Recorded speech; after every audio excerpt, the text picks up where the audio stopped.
Hi winners! Look, welcome to Terry's Tips, guys.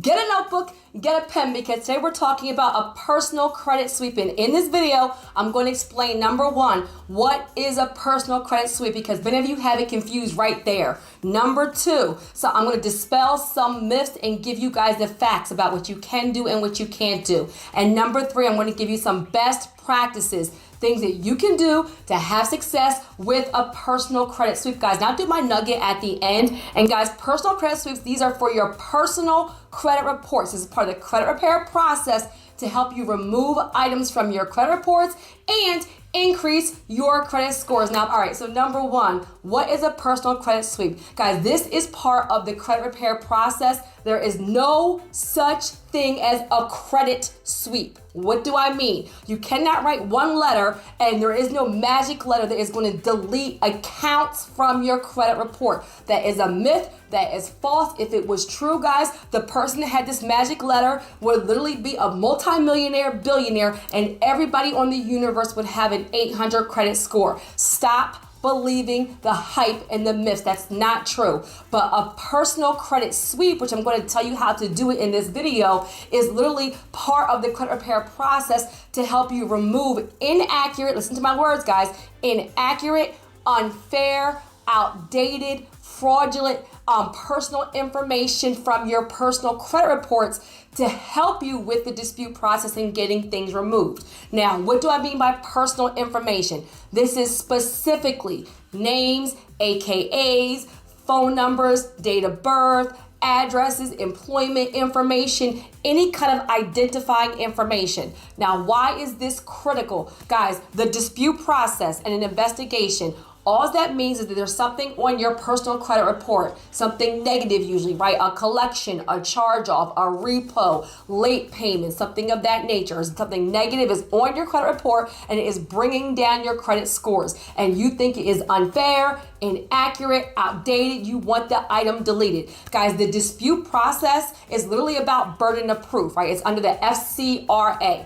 Fair Credit Reporting Act. Guys, I'm teaching in this video, okay? And real quick nugget right here. I used to work for TransUnion. I am the only person, I believe, right now on YouTube out of millions that used to actually work for a national credit bureau. I was doing this for years and years and years before social media ever even existed, updating thousands of reports across the nation. I'm a board certified credit consultant, certified credit score consultant, and a certified trainer. Why am I telling you that? I'm not a content creator that's making videos. I have a consulting firm and I educate and empower my community, okay? So I may be saying something different from all the other videos you heard, and that's why this is the truth, okay? So the FCRA, the Fair Credit Reporting Act, guys, that is a law that was put in place to protect you, consumers. That means if you see something on your credit report and you, the consumer, disagree with it, you want to challenge it, you think it's unfair, outdated, inaccurate, you're listening to my language, I'm using the language of the Fair Credit Reporting Act. That means that you, the consumer, always have the right to challenge anything on your credit report. And in these videos, in the credit repair world, you'll hear people say dispute or a challenge or an investigation. It's all the same thing. Now, the point right here, and I need y'all to get this, just because you challenge something, dispute it, and do a dispute letter, do an investigation, does not mean it's going to 100% be deleted, which is why I'm here and I actually educate you guys about what you can do, what you can't do, and about, building up your credit in other areas, credit builder accounts and all those things. But you can challenge it, and then this is where it's burden of proof, meaning when you, the consumer, challenge something on your report, you're sending it into the credit bureau and they have to prove, the credit bureau basically reaches out to the creditor and they have to verify it's yours, right? And so if they verify it's yours, it stays on your reports. If they do not verify it's yours, if they're not able to meet the burden of proof, or if they do not respond in time, then the item gets deleted, right? Gets deleted even through a loophole, guys. Honestly, even if it's yours, if they cannot prove it's yours, then it can get deleted. Now, this is where a personal credit sweep comes in. I need y'all to listen. Look, lean in, lean in. This means that the less information, the less identifying information on your credit report, the less the companies have to verify, the creditors have to verify in the creditor dispute credit investigation process. This means it increases your likelihood for things to get removed because they cannot meet the burden of proof. Let me give you an example. Let's say you have a collection for Macy's, and when you had the Macy's collection, or maybe you're unsure, maybe your girlfriend had it, or your boyfriend had it, or your cousin had it, okay? Because you're not supposed to dispute accurate information for inaccurate information. But let's say there was a Macy's collection on your credit report, you don't recognize it, and it's tied to the address 125 Miller Avenue. Well, say you no longer live at 125 Miller Avenue. That now makes that address inaccurate, outdated, unfair, because maybe right now you live at 525 Jefferson Street, okay? And so now you can actually write a letter into the credit bureaus as a personal sweep and let them know that that identifying information is inaccurate, outdated, unfair. I'm going to keep on saying that to you guys. You guys can kind of get this in your spirit and start to educate yourself and stop being scammed by these credit specialists, okay? And so the point is that now the credit bureau will remove your identifying information. Now when you dispute that collection, guess what? That address is no longer on your credit report. What does that mean? Because of burden of proof, they now cannot verify that the item is yours. So the credit bureaus, TransUnion, Equifax, and Experian, have to then delete that collection, not because it's not yours, not because of anything else, for the simple fact that they were not able to verify that the item was yours because the identifying information did not match. Pause right here. Y'all may need to watch and rewatch this video because I'm teaching and these are the things they do not tell you, okay? So a personal credit sweep is to remove personal information from your credit reports to help you with the dispute process, to help increase the likelihood that items are removed. Nugget, the less personal information on your reports, the less they have to verify. So some best practices. Number one, always get your report from annualcreditreport.com. I will put it in the description and in the pinned comments. No other website, none. Only annualcreditreport.com. Now why? That's the only website authorized by the Federal Trade Commission to give copies of reports to consumers. That is your consumer disclosure copy. It will literally have every single thing in there that the credit bureaus have on file for you. So it's the most comprehensive report you will ever get. Not right now, I'm not even talking about my FICO, credit check total. This is literally just for the dispute process, right? And you'll go to annualcreditreport.com and you want to pull your report, all three, TransUnion, Equifax, and Experian. Now, nugget right here. Because it's through the Federal Trade Commission, it's the only site authorized by the Federal Trade Commission, guys. It's super comprehensive. It will show your hard inquiries, your soft inquiries, guys. If you are know anything about credit, it's so comprehensive that you'll be able to actually read it and understand your reports, okay? And this is why you cannot just make a login and get a whole bunch of different copies, right? So what I recommend, guys, is when you go to annualcreditreport.com, make sure you're at like a laptop or a desktop. You'll answer some security questions. And when your report comes up, save it as a PDF on your desktop. Save it as a PDF somewhere because you're going to need that copy to go through and write your letter, okay? So you look at your TransUnion, save it as a PDF on your desktop. Look at your Equifax, save it as a PDF on your desktop. Look at your Experian, save it as a PDF on your desktop, okay? Because you'll need that later on for your letter.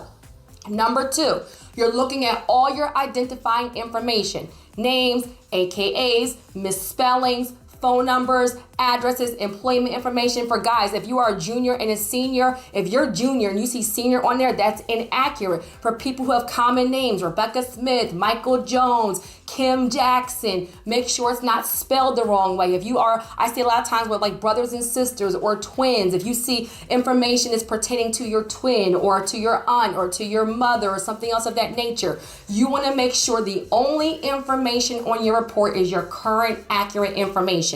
I recommend it just being your current name, and for women, not a bunch of maiden names, AKAs, your current name. Number two, your current address and your date of birth. That's it. You don't need a bunch of phone numbers. You don't need a bunch of employment information, and you definitely don't need a bunch of previous addresses, okay? So now step number two was to go through and look at the personal information from that consumer disclosure copy. And I don't care if you have to print it out and highlight it, all the information that's not your current information.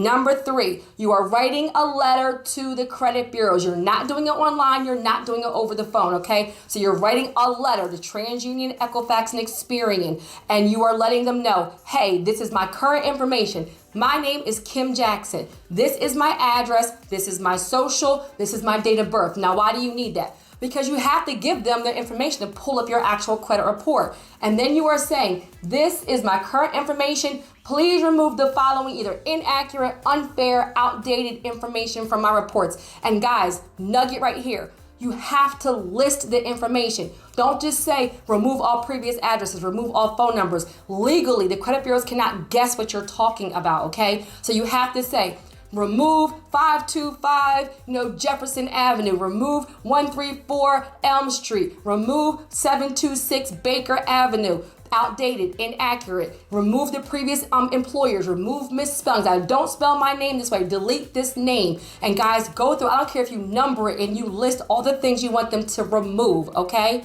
That's all you're doing is personal information.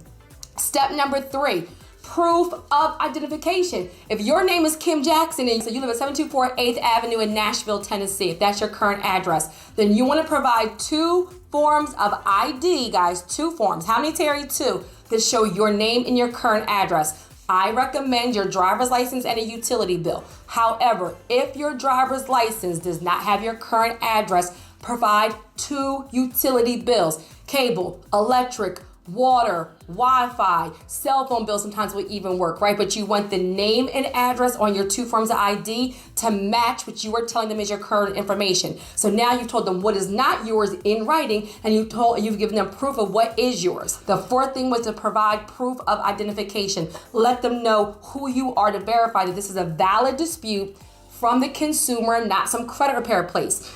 Pause right here, guys. I have a course, Credit Leverage Lifestyle. It is the most comprehensive course ever made about credit, period. Not only can you use it for yourself, but guys, if you want to get in this credit space and you want to actually genuinely help people and get them results, you can actually go through this course and learn so much about credit that you can actually repair other people's credit. I will link that in the description and in the pinned comments. It is an investment because what you get from it is quadruple the investment, okay? So Credit Leverage Lifestyle. And number 5, right? When you mail it off to the credit bureau, guys, so you write 3 letters, make 3 forms of, have your 2 forms of ID and make 3 copies, send it off certified. Now, why? When you send a dispute to the credit bureau, they have 30 days by law to respond to your dispute, right? So you're sending it off with your proof of ID. You're sending it certified to guarantee to see when they actually got it and look at your, like your stopwatch starts for your 30 days. And then you're going to wait for the results, okay? Guys, nugget right here. If you have credit repair people and they never did the personal sweep, you have credit repair people that you've hired, and when you get your reports, you still see all these previous addresses and phone numbers. A lot of times that's why things were not removed, and now you've missed your opportunity. I'll leave that right there, okay? So it should be a nice, clean report before you're sending in a bunch of disputes. Now, if you're somebody that hired credit repair before, or you actually have done it on your own but did it the wrong way, you can still do this. Still do the sweep and then do additional disputes after that and still do it the right way. But it's it's always the best when you do this the very first time. I'm just going to be honest with you, okay? And then step number 5, when you're sending your letter off, guys, you're waiting for the actual results. You're waiting to see what was removed and what was kept on, and that's it. And then once you actually have that nice clean report, then you're sending in your next letter with your actual disputes, okay? So I hope that was helpful. A personal sweep is to remove personal information from your reports to help with the credit repair dispute process, to help get items removed and deleted. They're inaccurate, unfair, outdated, that you disagree with. There's not one person on planet Earth that can 100% guarantee that a valid negative item will be removed, which is why I tell you guys, spend the time to actually do it on your own. That way, if it doesn't come off, you have not wasted thousands of dollars. You can use your hundreds and thousands of dollars to invest in training, invest in courses, watch YouTube videos, and actually get your credit builder accounts and build the right way, guys. And for my nugget, I just want to invite you all to our Patreon Wealth Wealth Warrior community. Many of you reach out and you have a bunch of questions. I get to as many as I can, but due to volume, I get like thousands on all platforms. To be honest with you guys, that our Patreon Wealth Warrior community is a community of leaders building wealth together. We have community goals for personal credit, business credit, entrepreneurship, real estate, and every single month I do a live Q&A and a live monthly workshop for our master's level. So this is a way to get ongoing support and resources so that you can become an expert. So I invite you. I'll put the link for Patreon in the description and in the pinned comments, and I cannot wait to celebrate your success. Mwah!